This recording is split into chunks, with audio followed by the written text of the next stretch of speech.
di sini Ibnu Athiillah menyinggung tentang bermacam-macam tingkatan ahli syuhud dalam memandang Allah Subhanahu wa ta'ala.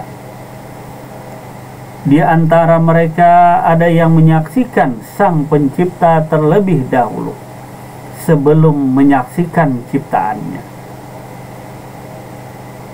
Jika dipandangnya jatuh pada suatu benda, ia akan menyaksikan keberadaan yang maha benar, dan bahwa hanya Dia yang menggerakkan dan mendiamkan benda itu.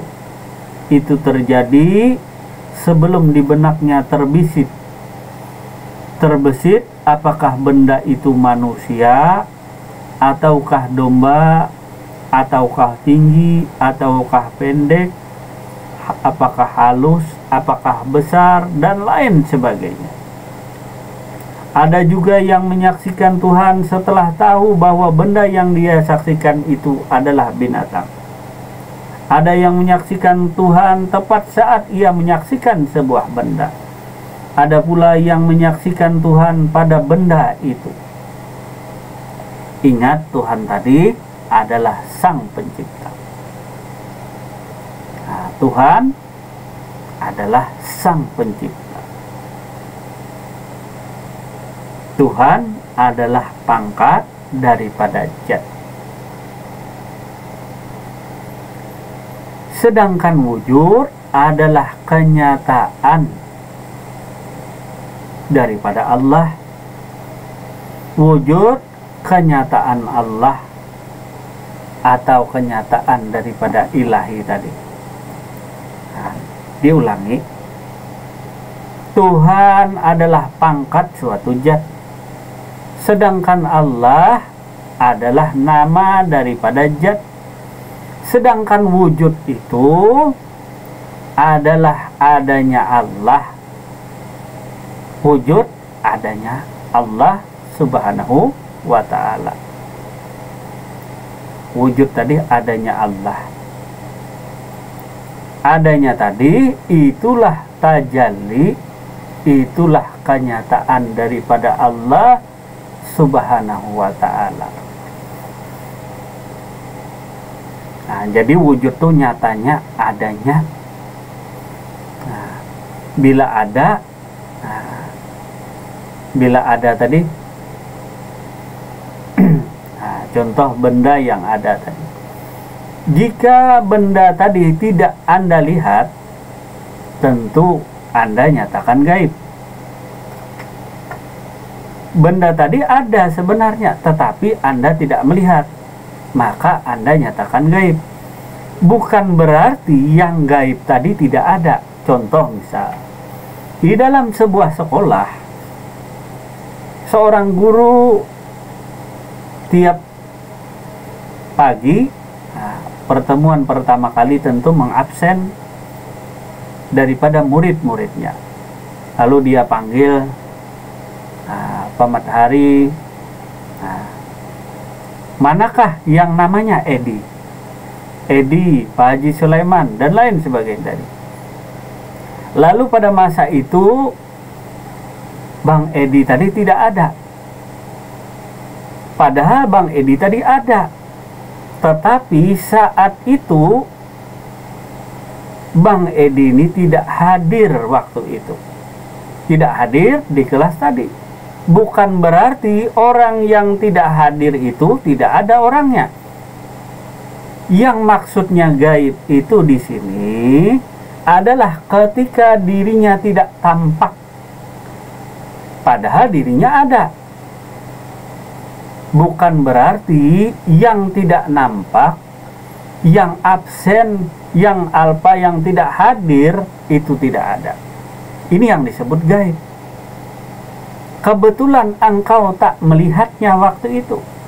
Kebetulan dirinya tak hadir waktu itu di hadapanmu, bukan berarti dirinya tak ada. Ini yang disebut gaib. Kalau yang nyata tentu nyata, ada orangnya. Misalnya, Haji Ondel, ada nih Haji Ondel katanya. Nah, Hairul ada. Nah, dipanggil biasanya guru, Hairul. Hadir Pak. Hairul mana? Apakah tangan Hairul? Apakah mulut? Nah, mana Hairul ini tadi? Kalau dicari lagi dirinya, panjang lagi ceritanya. Bisa tak habis-habis ceritanya malam hari ini. Nah, jadi Hairul ada yang menunjukkan wujud, yang menyebut ada ini, inilah pemilik wujud. Ada ini, iya ada, ya wujud. Nah, seorang guru tadi, manakah Hairul? Ada katanya nih. Saya Pak. Nah, ini menunjukkan adanya. Menunjukkan adanya.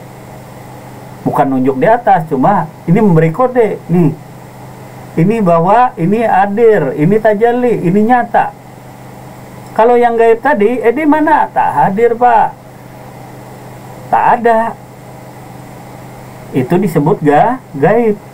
Bukan berarti yang gaib tadi tidak ada. Cuma Anda belum melihatnya. Anda tidak menyaksikannya. Kebetulan dia libur. Nah, kalau Tuhan tak ada libur-liburnya.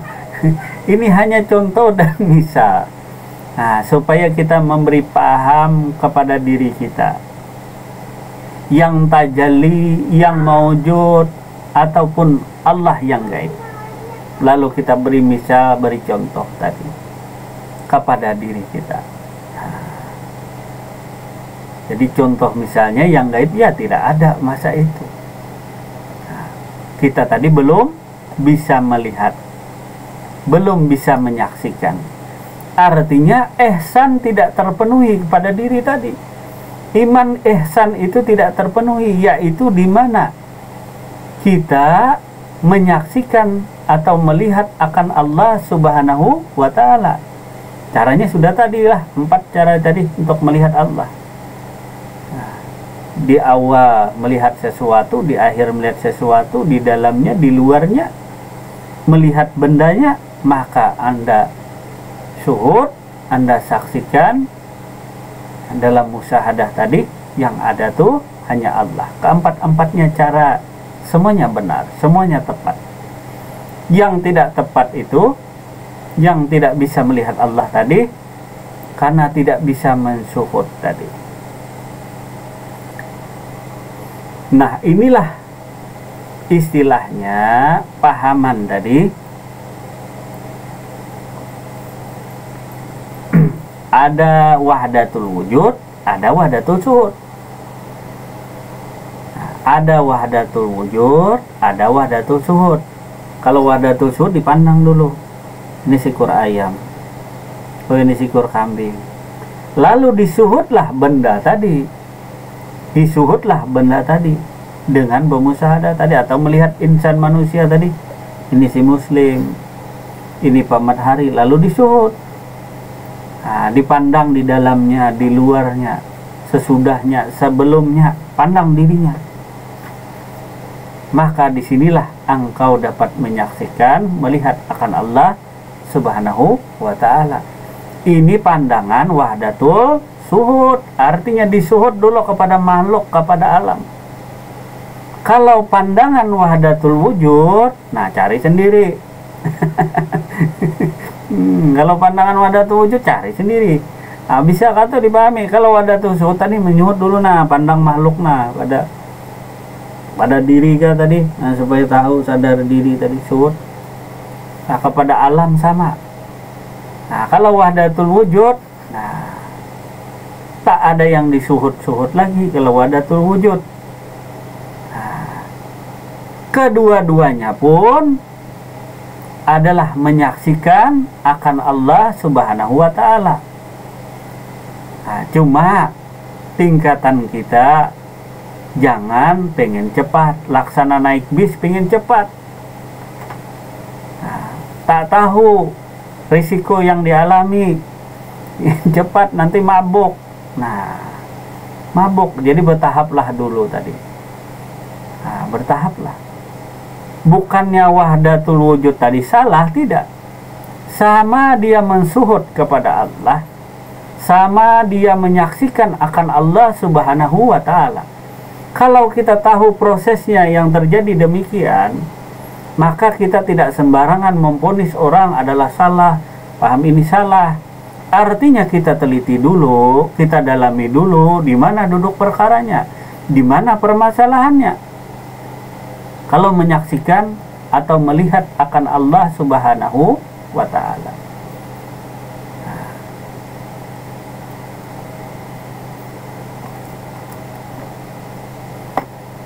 Nah, jadi ada istilah wahdatul wujud dan wahdatul suhud. Cuma istilah saja. Buang saja istilahnya kalau istilahnya memberatkan tadi.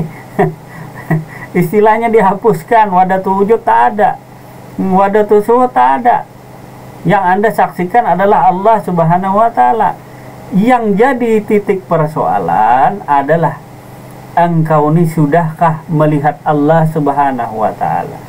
Kita ini sudahkah berjumpa Allah Subhanahu wa ta'ala? Bukan yang pahamnya ini yang dititik beratkan, bukan pahamannya ini yang dipermasalahkan. Cuma sudahkah kita berjumpa Allah Subhanahu wa ta'ala? Sudahkah kita melihat akan Allah Subhanahu wa ta'ala di dalam engkau beribadah? Kalau pahamnya itu dihapuskan tak masalah tadi, artinya kata-katanya. Yang jadi masalah itu kita ini di dalam sholat tadi sudahkah berjumpa Allah Subhanahu wa ta'ala misalnya. Karena tujuan sholat adalah perjumpaan dirimu dengan Allah Subhanahu wa ta'ala. As-salatu mi'rajul mu'minin. Terpenuhikah? Tidakkah? Nah, artinya terpenuhikah atau tidak perjumpaan diri kita dengan Allah Subhanahu wa ta'ala? Jika dirimu telah berjumpa Allah, nah, tadi diri sudah menyaksikan Allah. Pertama-tama ma'rifatullah, pertama-tama diri mengenal Allah. Kemudian setelah mengenal Allah, engkau menyaksikan Allah dan berjumpa dengan Allah Subhanahu wa ta'ala.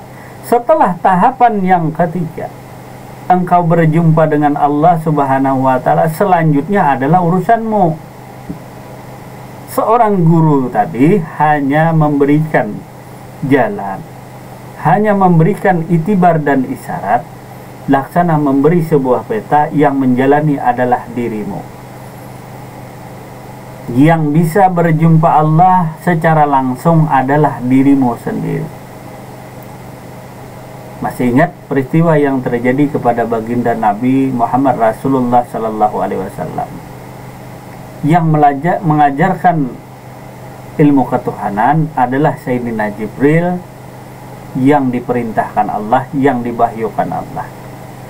Memang makrifat tak ada masa itu. Arti makrifat itu perkenalan dengan Allah Subhanahu wa ta'ala. Siapa yang memperkenalkan Allah? Kalau bahasa makrifat nih agak susah dicerna, ya kita buang bahasa makrifat. Artinya yang memperkenalkan Allah Subhanahu wa ta'ala dengan Nabi Yuna Muhammad Rasulullah Sallallahu Alaihi Wasallam adalah Sayyidina Jibril. Lewat perantaraan Sayyidina Jibril yang memperkenalkan Allah. Kemudian yang mengajarkan cara berjumpa dengan Allah Subhanahu wa ta'ala secara langsung adalah malaikat Jibril alaihissalam tadi. Nah, tetapi ketahuilah, untuk berjumpa dengan Allah Subhanahu wa ta'ala adalah dirimu, wahai Muhammad, secara langsung. Aku, kata Sayyidina Jibril, tidak bisa melihat Allah secara langsung.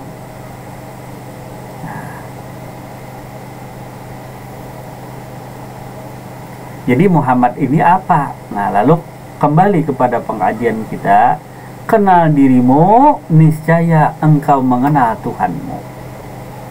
Jadi Muhammad ini adalah diri yang mulia atau diri yang banyak dipuji. Itu Muhammad. Kemudian kalau Ahmad adalah yang terpuji, kalau si Ahmad. Kalau Muhammad adalah diri yang banyak dipuji, banyak pujian karena kemuliaannya tadi. Itu Muhammad. Sedangkan Ahmad adalah yang terpuji. Nah, kembali kepada diri tadi. Nah, karena semuanya adalah tajalli Allah Subhanahu wa ta'ala. Jadi yang terpuji, yang dipuji adalah tajalli, kenyataan daripada apa, kenyataan zat Allah, sifat Allah, asma Allah, kenyataan daripada af'al perbuatannya Allah juga.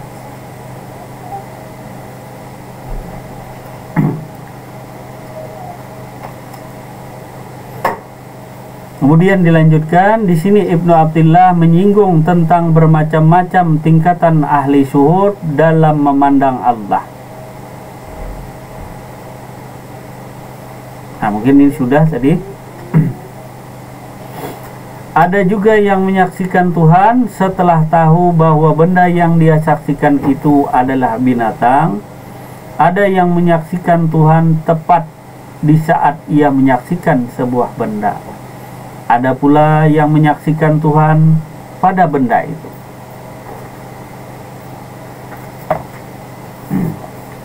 Hikmah ini teramat sulit untuk dijabarkan karena semua pengalaman di atas tidak bisa diungkapkan melalui ucapan atau tulisan, namun hanya bisa dirasakan. Orang yang mengalami syuhud akan kehilangan kata-kata untuk menjelaskannya. Misalnya menyaksikan Tuhan tadi. Nah, daripada tadi yang masyhur, kenal dirimu niscaya engkau mengenal Tuhanmu. Nah, kembali kita kajian yang telah lalu. Malikin nas. Kita kaji kepada diri dari surah An-Nas ayat yang ketiga ini. Malikin nas, aku raja manusia. Lalu kita saksikan Tuhan tadi kepada diri. An-Nas itu tadi manusia, diri kita nih manusia. Kemudian manakah raja itu tadi? Nah, kita saksikan, pandang kepada makhluk, sud kepada makhluk nih ya, makhluk iya ini tadi, si manusia nih tadi. Saksikan kepada si manusia. Yang jadi raja pada manusia ini mana? Maka kita siang malam di sini kalau belum dapat 1 jam 2 jam tafakur tadi, engkau cari raja. Nah, cari raja, si manusia tadi mencari rajanya karena rajanya dekat dengan dirinya. Nah, lalu cari raja. Qul a'udzu birabbin nas, katakanlah aku yang mengatur dan memelihara dirimu. Hendak menyaksikan Tuhan tadi yang mengaturmu, yang memeliharamu. Nah, yang memelihara tadi itu Pak Ijab, yang ngasih obat, yang ngasih kesembuhan adalah Allah Subhanahu wa ta'ala, adalah Tuhanmu. Bisakah engkau saksikan? Saking dekatnya Allah Subhanahu wa ta'ala dengan dirimu. Kalau tidak panah dirimu, maka engkau tak akan bisa menyaksikannya. Engkau tak akan bisa melihat Allah Subhanahu wa ta'ala. Nah, karena hanya orang matilah yang bisa berjumpa Allah. Mati ini ya panah, tidak ada apa-apa lagi. Nah, kalau orang mati masih bernapas, orang mati masih bicara, itu bukan orang mati namanya. Jadi kalau hendak berjumpa Allah, cara yang cepat salah satunya adalah mati. Nah, sediakah engkau mati? Nah, jadi kalau Pak Matahari kalau hendak berjumpa Allah, ya mati dulu. Nah, orang hidup belum akan susah berjumpa Allah, karena Allah tajalli kepada si hayat, Allah tajalli kepada si hidup. Kalau engkau hendak berjumpa Allah, matikan dirimu sebelum engkau mati. Artinya belajar dulu bisu, belajar lo tak melihat, belajar tak mendengar, belajar dulu, baru sampai tahap tak melihat dengan sebenarnya, tak mendengar dengan sebenarnya. Jadi belajar itu bagaimana prosesnya? Seperti anak-anak belajar jualan bakso, mainan jualan bakso, cuma mainan dia belajar. Nah, walaupun mainan tetapi dia belajar. Setelah dia bisa, dia tidak dagang-dagangan lagi, dia tidak main-mainan lagi. Nah, artinya puasanya benaran, sholatnya benaran, tidak lagi sholat yang main-mainan. Nah, tidak lagi puasa yang puasa-puasaan, artinya seperti anak kecil yang bermain-main. Karena menghadap Tuhan itu bukan main-main. Jangan menghadap Tuhan main-main, apalagi sholat sambil main-main. Nah, sholat sambil megang HP, sholat megang HP, bukan ya sambil main-main, karena engkau tak mengenal Tuhanmu. Seolah-olah sholat tadi adalah main-main, padahal sholat tadi adalah perjumpaan dirimu dengan Allah Subhanahu wa ta'ala. Bagaimana sholat bisa khusyuk kalau engkau belum melihat yang engkau sembah? Bagaimana sholat ceritanya bisa khusyuk kalau yang dia sembah saja dia tidak melihat? Maka daripada baginda Rasulullah sudah dijelaskan oleh beliau, maka hendaklah engkau di dalam beribadah adalah engkau melihat akan Allah Subhanahu wa ta'ala, bukan tengok HP. Sholat tengok HP, apa yang bisa khusyuk? Orang yang dilihat itu adalah Allah Subhanahu wa ta'ala, orang yang disaksikan itu Allah. Ini HP yang dilihat, bisa khusyuk apa kita? Baik mendingan baca Fatihah, ayatnya qul huwallah, khusyuk melihat Allah daripada panjang-panjang ayatnya, surahnya panjang-panjang, tapi pakai HP. Mana bisa engkau melihat akan Allah Subhanahu wa ta'ala, engkau fokus ke HP? Apakah Tuhanmu tadi sebuah handphone? Itulah lantaran diri kita tak mengenal Allah Subhanahu wa ta'ala. Sehingga sholat tadi yang namanya menghadap Allah, hendak berjumpa dengan Allah tadi, sedangkan kita mau menghadap presiden saja, menghadap RT saja, atau menghadap pejabat bupati saja, tentu menghadap dengan cara yang hikmat. Nah, kalau mau menghadap Tuhan tadi, memang Tuhan tak memandang pakaianmu, tidak memandang pakaian, jubah dan lain sebagainya. Yang dia pandang adalah iman dan ketakwaanmu. Iman di mana engkau menyaksikan Allah Subhanahu wa ta'ala. Bukan menyalahkan orang sholat dengan HP, tidak. Yang jadi masalah tadi, yang kau sembah tadi, sudahkah engkau berjumpa dengan dirinya? Nah, kalau orang bicara sholat, ya semua orang ngakunya sholat. Nah, iya kafairo. Yang jadi masalah tadi, berjumpakah dirimu dengan Allah Subhanahu wa ta'ala di dalam sholat tadi? Terpenuhikah tujuan sholat? Tujuan sholat bukan hanya menggugurkan sekadar kewajiban. Nah, tujuan sholat bukanlah mencari pahala, bukan. Tujuan sholat adalah perjumpaan dirimu dengan Allah Subhanahu wa ta'ala. Karena sholat tadi didapat baginda Nabi Muhammad Rasulullah sallallahu alaihi wasallam setelah beliau berjumpa dengan Allah. Setelah baginda Nabi berjumpa dengan Allah Subhanahu wa ta'ala, lalulah dapatlah kita perintah sholat tadi, supaya diri kita sama pula berjumpa dengan Allah Subhanahu wa ta'ala, bukan mencari pahala dan lain sebagainya. Karena tujuannya ihdinas siratal mustaqim, luruskan dirimu kepada Allah. Nah, luruskan dirimu kepada Allah. Nah, jika kita tak bisa melihat Allah, nah,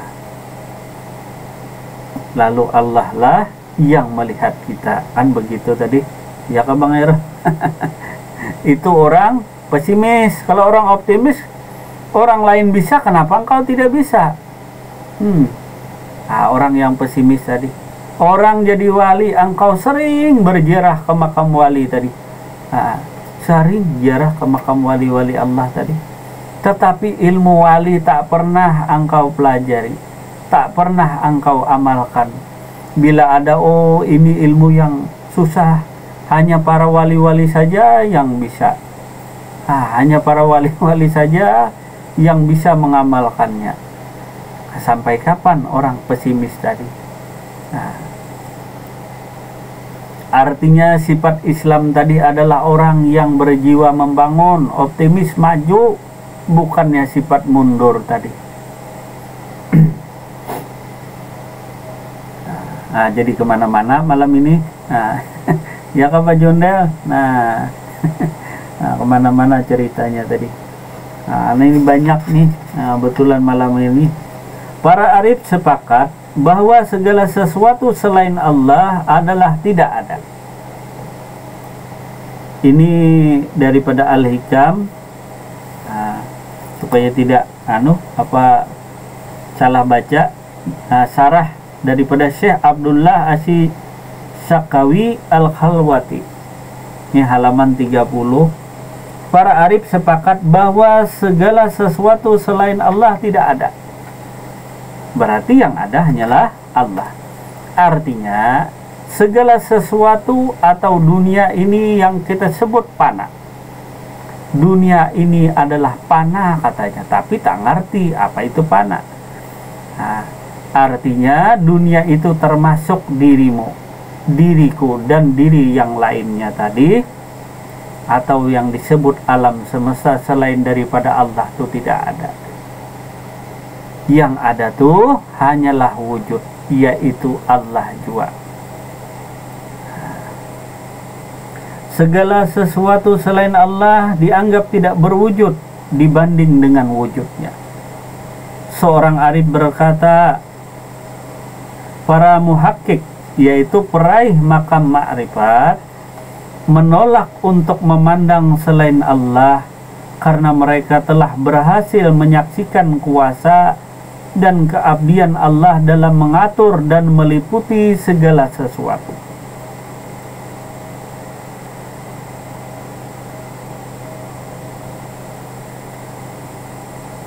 Jadi mereka, para peraih makam ma'rifat, adalah menolak memandang selain Allah. Yang mereka pandang hanya Allah semata. Ini makamnya orang sudah jatuh cinta setelah dia bermusahadah panjang, seperti misalnya menyaksikan atau bermusahadah tauhidul af'al. Dia kepandang kepada dirinya tadi, bahwa yang kuasa hanyalah Allah, yang berkehendak hanyalah Allah, yang melihat adalah Allah, yang hidup adalah Allah, yang berkata-kata adalah Allah. Panalah dirinya. Nah, kalau hendak berjumpa Allah tadi, ya mati pamadari. Artinya orang mati dia tidak kuasa lagi. Kalau orang kuasa berarti itu zombie, artinya mayat hidup. Atau Dracula. Nah, dia tidak lagi kuasa, dia tidak lagi berkehendak, tidak lagi ada kehendak dirinya, hendak ke sana, hendak ke sini, hendak ini, hendak itu, tidak ada lagi di dirinya. Maka ketika dia berjumpa Allah, perjumpaannya sangat dekat sekali. Ketika diri Saleh tadi mempanakan dirinya, mati dirinya tadi, dirinya tidak kuasa lagi. Perjumpaannya dekat dengan dirinya juga sama. Maka ketika dirinya tidak kuasa, maka yang kuasa itu adalah Allah. Ini yang berjumpa dengan Allah. Bisa ke pemadari. Jadi seorang salik hendak berjumpa Allah, mati dirinya. Mati sebelum mati. Dia matikan dirinya. Sesungguhnya dirinya tak kuasa. Bila ada kekuasaan di dirinya, maka yang dia lihat, yang kuasa tadi tidak lain lagi, hanya Allah semata. Ini sudah berjumpa dengan Allah. Begitu juga orang mati tadi tidak lagi melihat. Si salik tadi belajar kepada dirinya. Dia bermusyahadah. Dia memandang kepada dirinya bahwa dirinya tak melihat. Setelah dirinya bermusyahadah, menyaksikan kepada dirinya sendiri bahwa dirinya sudah tak melihat lagi, tak ada lagi penglihatannya. Disinilah perjumpaannya dengan Allah. Ketika dirinya melihat, yang melihat itu tidak lagi dirinya, karena dirinya sudah mati, sudah fana. Yang melihat itu adalah Allah.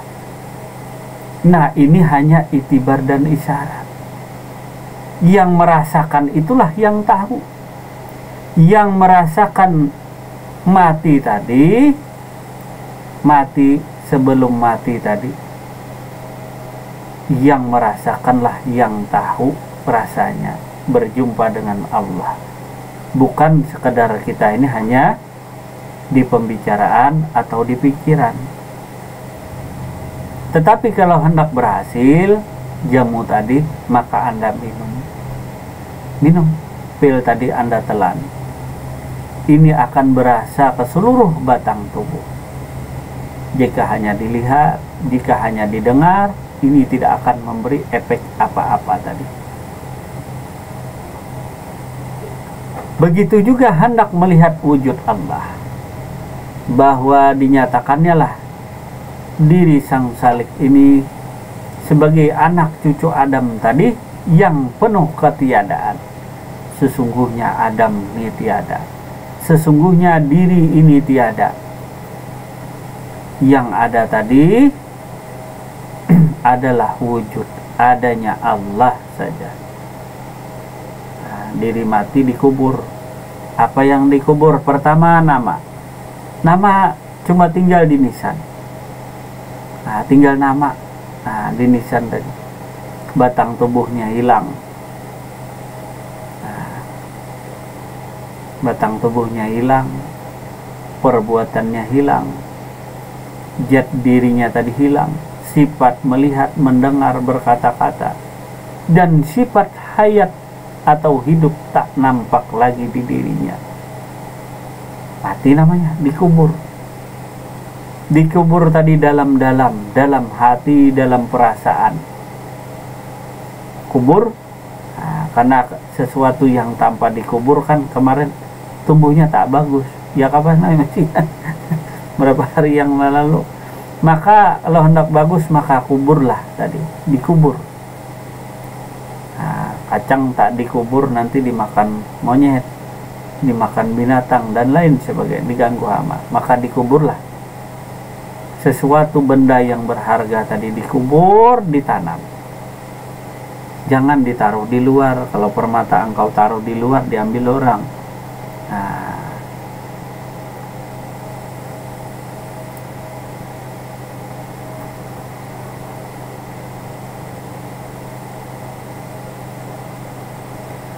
seorang arif tadi berkata, menolak untuk memandang selain Allah karena mereka telah berhasil menyaksikan kuasa dan keabadian Allah dalam mengatur dan meliputi segala sesuatu.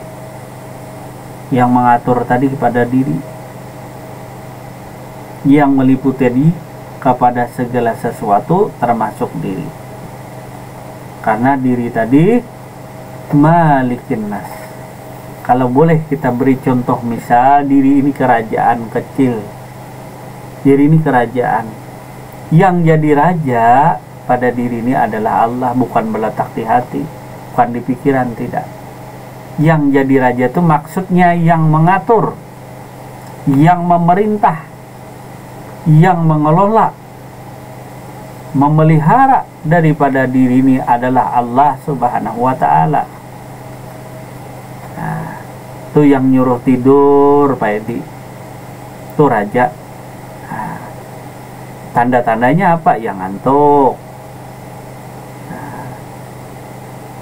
Nah, jadi tanda-tanda itu ayat-ayat cinta, bukan ayat-ayat Al-Quran, bukanlah. Ini hanya contoh misal. Ayat-ayat cinta sang kekasih tadi, dia beri tanda ciri-ciri pada diri tadi. Nah, jadi sang raja tadi mengatur, memelihara, memerintah kepada diri, karena dia adalah raja daripada diri manusia. Ya, jadi yang memerintah, yang mengatur, yang memelihara pada kerajaan atau pada diri ini adalah Allah Subhanahu wa ta'ala. Ini yang Anda tengok, ini yang Anda saksikan, karena Allah lebih hampir daripada urat lehermu. Nah, itu surah Al-Qaf ayat berapa kemarin? Nah, dan kami lebih hampir dekat kepadanya daripada urat lehernya. Quran surah Al-Qaf ayat 16. Nah, jadi bila ada yang memerintah di diri tadi, bagi orang yang makrifat, dia menolak segala sesuatu selain daripada Allah. Yang memerintah kepada diri yang orang telah dianugerahkan makrifat tadi, maka rajanya adalah Allah. Dia tidak beraja makhluk segala sesuatu selain Allah. Bahkan dirinya pun bukan raja. Dirinya pun bukan raja, artinya dia tidak mengakui bahwa dirinya ngaku Tuhan, tidak. Artinya manusia tadi beraja Allah, Malikin Nas. Rajanya adalah Allah yang mengatur, yang memelihara, yang menjaga dirinya, yaitu Allah Subhanahu wa ta'ala. Nah, ketika merintahkan tidur, nah, apa ciri-cirinya? Ia punya kehendak, iradat. Bagi yang ma'rifat tadi, dia pandang kepada dirinya, tiada lagi kehendak yang lain yang berkehendak kepada diri, yang dia tahu, yang dia rasakan, yang dia ketahui, hanya Allah saja, tiada yang lain kehendak di diri. Laksana sebuah kerajaan, orang makrifat tadi dirinya laksana sebuah kerajaan. Yang menjadi tuannya, yang menjadi rajanya, si raja tadi, dialah yang punya kehendak. Segala sesuatu kehendak di diri atau di kerajaannya merupakan perintah daripada sang raja. Nah, di kerajaan itu ada perdana menteri, nah, ada apa lagi? Ada rakyat dan lain sebagainya di kerajaan tadi. Ada perdana menteri dan lain sebagainya. Ada hulu balang, nah, ada hulu balang pun ada. Nah, jadi kalau perintah tidur, tidur parbani ya. Nah, itu wajib ditaati kalau diperintahkan tidur. Nah, kalau mengantuk, ciri-cirinya mau tidur ya mengantuk. Itu mau tidur belum bentuk. Nah, ciri-ciri mau tidur tadi ya ngantuk. Ciri-cirinya, ciri-ciri atau tanda-tanda.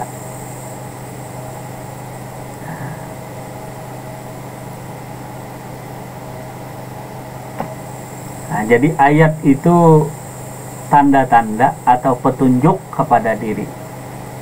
Nah, ayat tadi tanda-tanda atau petunjuk kepada diri orang yang beriman kepada Allah Subhanahu wa ta'ala.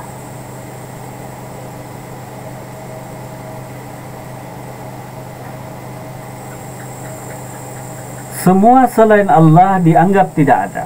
Namun mengapa ia menjadi penghalang bagi manusia untuk dapat menyaksikan Allah? Semua selain Allah dianggap tidak ada. Namun mengapa ia menjadi penghalang bagi manusia untuk dapat menyaksikan Allah? Mengapa saat manusia menyaksikan alam semesta, mereka hanya melihat wujud alam semesta tanpa melihat siapa yang mewujudkan? Padahal alam itu tidak berwujud sama sekali, karena yang mewujudkannya hanya Allah Subhanahu wa Ta'ala. Inilah yang amat mengherankan. Kemudian pada hikmah di bawah ini, Ibnu Athilah menyebutkan dalil-dalil yang menegaskan bahwa seorang yang arif tidak layak terhijab oleh semesta, karena kondisi ini hanya dialami oleh orang-orang yang awam. Contoh, orang tak mengenal padi tadi, yang taunya kue serabi saja. Misalnya anak kecil yang masih awam. Anak kecil yang masih awam tentang asal muasal kejadian kue serabi, ya dia tahu cuma kue serabi saja. Dia tak tahu asal kue serabi dari tepung. Dia tak tahu asal tepung dari beras. Dia tak tahu asal beras daripada padi. Karena awamnya dirinya tadi sesuai dengan ilmu yang telah dianugerahkan Allah kepada dirinya. Ya namanya anak kecil, tahunya apa? Anak kecil tadi. Istilah kata pelajaran orang yang ma'rifatullah tentu berbeda dengan pelajaran pada umumnya.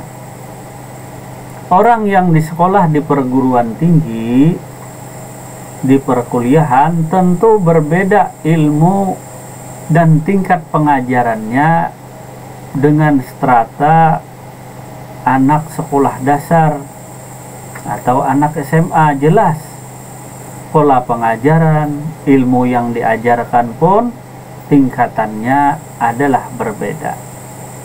Begitu juga perihal diri seorang salik mengenal Allah Subhanahu wa Ta'ala. Semuanya telah Allah yang mengatur, Allah yang memelihara, Allah pula yang menghendakinya tadi. Karena ma'rifatullah itu bukan hasil daripada usaha kita belajar, tidak.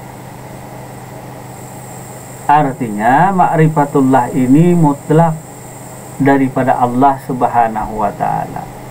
Artinya Allah lah yang memperkenalkan dirinya.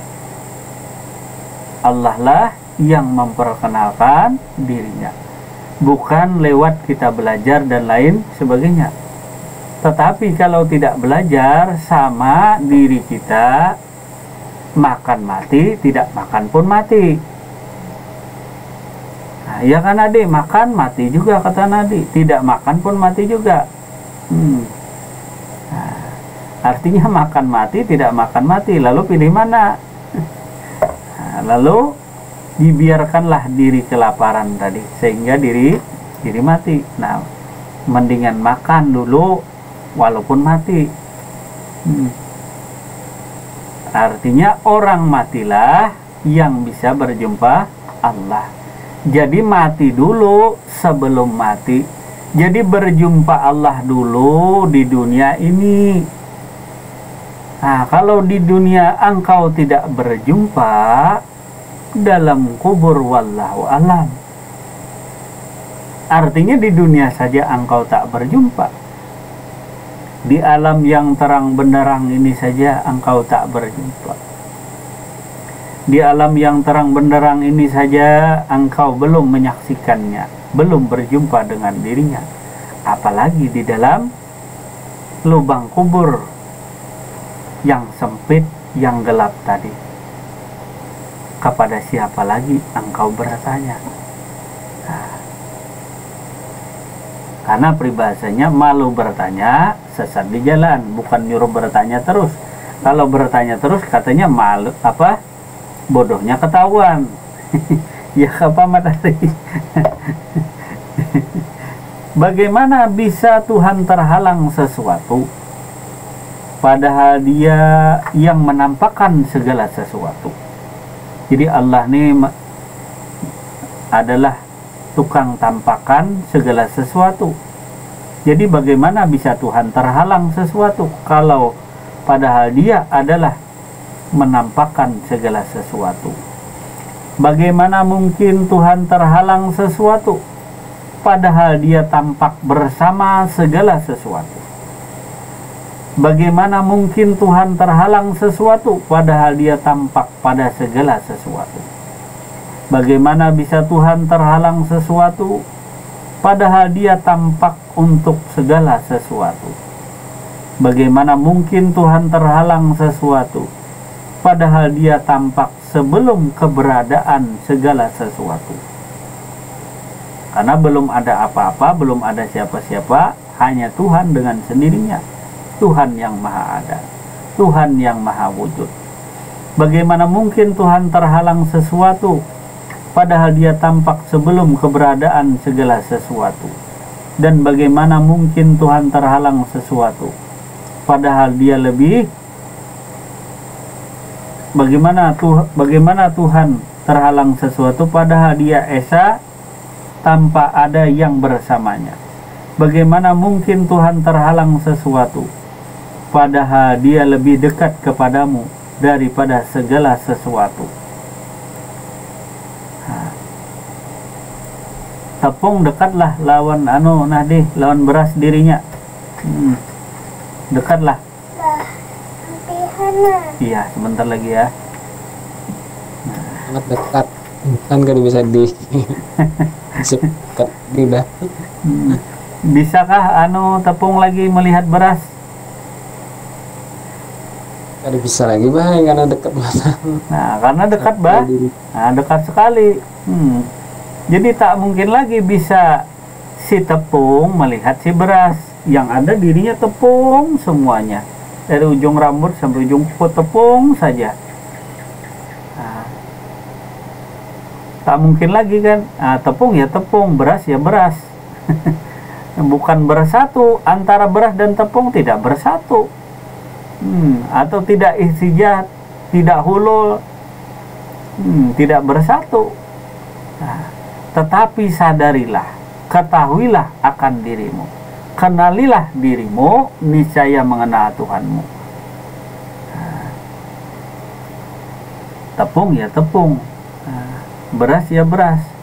Nah, tapi si tepung harus tahu diri, harus sadar diri bahwa dirinya adalah berasal daripada sang beras. Sang beras sudah tajalli kepada sekalian tepung. Nah, tepung apa aja tuh? Tepung Nahdi kah, tepung Pak Badrul kah, tepung Matahari kah? Namanya ya tepung beras juga. Walaupun banyak ragamnya tadi, tajallinya macam-macam, sifatnya macam-macam. Namun yang wujud itu tiada lain adalah yang maha ada tadi. Bagaimana mungkin Tuhan terhalang sesuatu padahal Dia lebih dekat kepadamu dari segala sesuatu? Bagaimana mungkin Tuhan terhalang sesuatu padahal jika bukan karena Dia wujud segala sesuatu tidak akan ada? Sungguh aneh bagaimana mungkin keberadaan wujud bisa tampak dalam ketiadaan atau dalam adam. Nah, jadi kita ulangi sedikit. Sungguh aneh bagaimana mungkin keberadaan wujud atau yang maha ada bisa tampak dalam ketiadaan adam. Atau bagaimana bisa sesuatu yang baru bersanding dengan yang maha dahulu?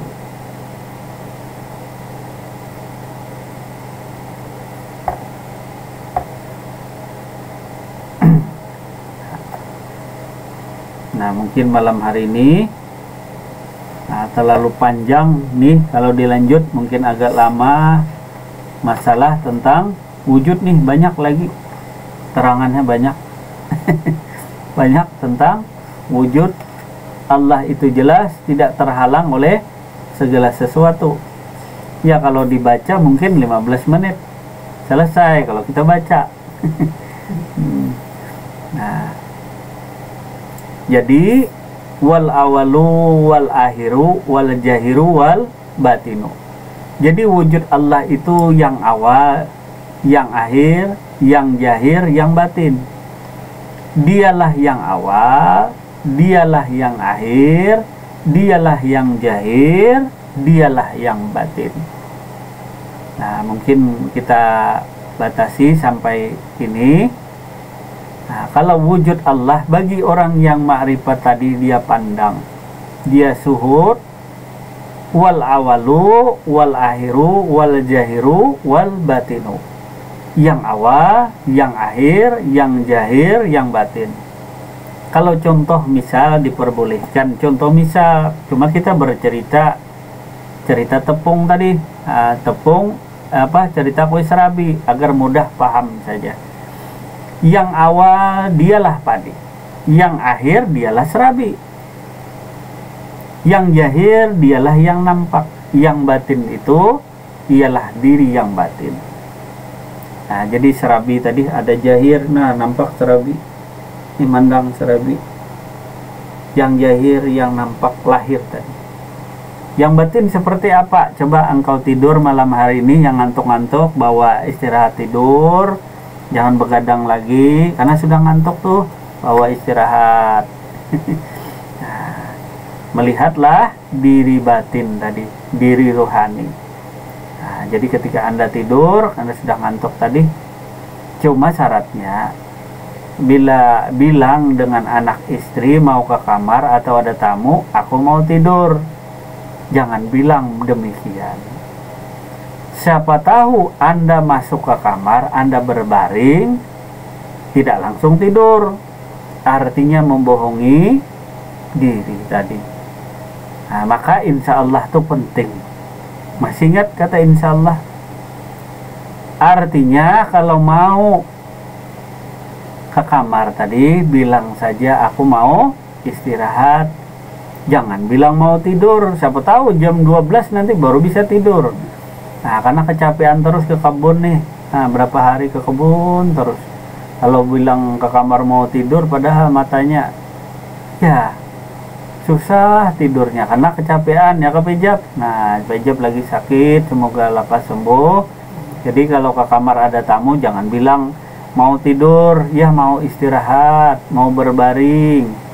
Nanti engkau jalim kepada dirimu. Karena mendahului kadar dan kadar Allah bagi orang yang ma'rifat tidak dibenarkan. Nah, maka hendaklah tadi insya Allah, makna insya Allah itu begitu penting. Sekiranya pengajian malam hari ini cukup sampai di sini dulu. Atas segala kehilapan dan kesalahannya mohon maaf yang sebesar-besarnya. Bila ada dalam penyampaian terdapat kata-kata yang kurang pantas, kurang enak didengar atau salah, mohon maaf yang sebesar-besarnya. Sekiranya cukup sampai di sini. Wabillahi taufiq wal hidayah. Assalamualaikum warahmatullahi wabarakatuh. Waalaikumsalam warahmatullahi wabarakatuh.